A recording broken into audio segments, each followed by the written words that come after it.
Hello everyone, welcome back to K Guru channel bye निर्मल गुप्ता। प्यारे बच्चों, आज हम 10th क्लास की हिंदी विषय की कार्यपत्रक नंबर 79 सॉल्व करेंगे, जो कि 29 जनवरी 2021 के लिए है।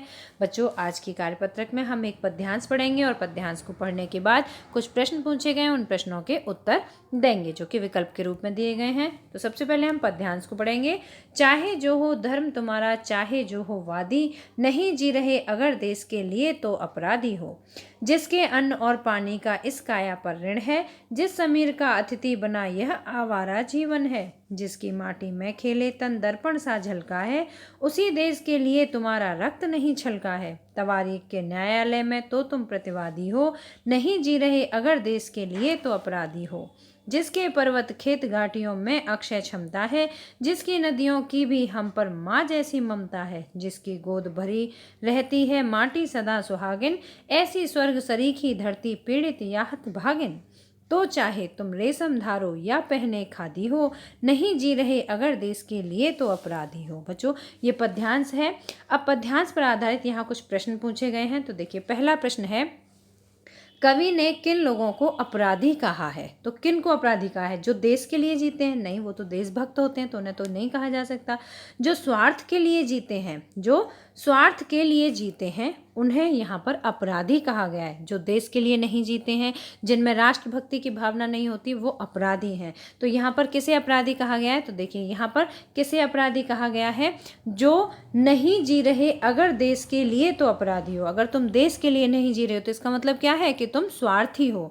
तो यहाँ पर किसे अपराधी कहा गया है? जो स्वार्थ के लिए जीते हैं।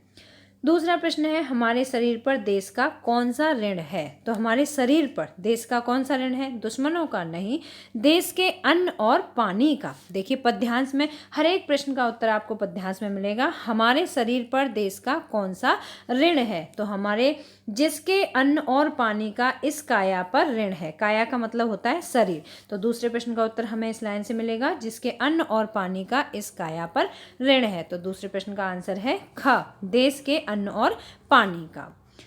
तीसरा प्रश्न है, हम पर माँ जैसी ममता किसकी है? तो माँ जैसी ममता हमारे ऊपर किसकी है बच्चों? देखिए, इसकी भी लाइन में आंसर मिलेगा।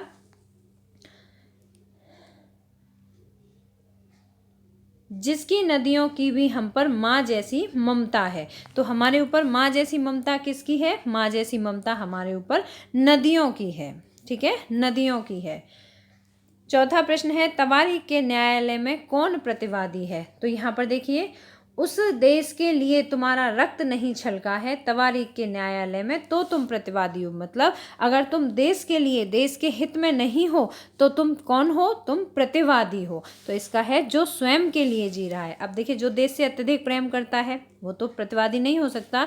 जो देश के लिए रक्त बहाता है वो भी प्रतिवादी नहीं होता, क्योंकि वहाँ कहा है जिसका रक्त नहीं छलकता देश के लिए, है ना। तो वो कैसा व्यक्ति है? जो सिर्फ और सिर्फ स्वयं के लिए जी रहा है, वो व्यक्ति प्रतिवादी है। पांचवा प्रश्न है, हमारे देश की धरती को स्वर्ग क्यों कहा गया है? तो हमारे देश की धरती को स्वर्ग क्यों कहा गया है? तो देखिए, जिसकी गोद भरी रहती है माटी सदा सुहागिन, ऐसी स्वर्ग सरीखी धरती पीड़ित याहत भागिन। जिसकी गोद हमेशा हरी भरी रहती हो, मतलब चारों तरफ हरियाली हो, माटी सदा सुहागिन, और ऐसी स्वर्ग सरीखी धरती। तो हमारी जो धरती है वो स्वर्ग के समान है। तो इसका मतलब क्या हुआ? पर्वत खेत घाटियों की अक्षय क्षमता के कारण, है ना, तभी तो धरती की गोद हरी भरी रहती है। और नदियों की ममता के कारण, धन धान्य संपदा के कारण, या सभी। तो इसका हमारा करेक्ट आंसर होगा सभी, क्योंकि इन सभी के कारण हमारे देश की धरती को स्वर्ग कहा गया है। छठवां प्रश्न है, प्रस्तुत पद्यांश में रेशम और खादी क्रमशः किसके प्रतीक हैं? तो यहाँ पर देखिए, क्रमशः पूछा गया है। तो रेशम और खादी, रेशम कैसे लोग पहन सकते हैं? जो बहुत पूंजीपति हो, है ना।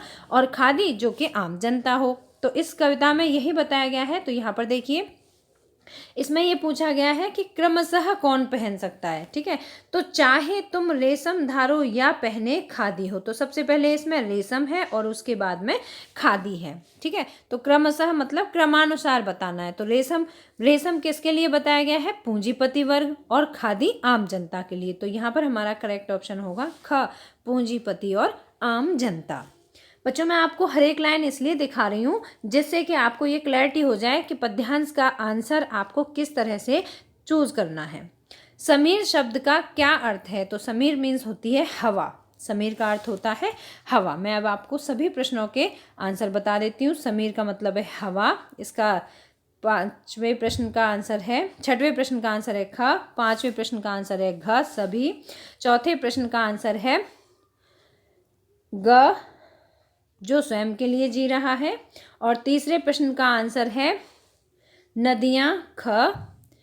दूसरे प्रश्न का आंसर है देश के अन्न और पानी का।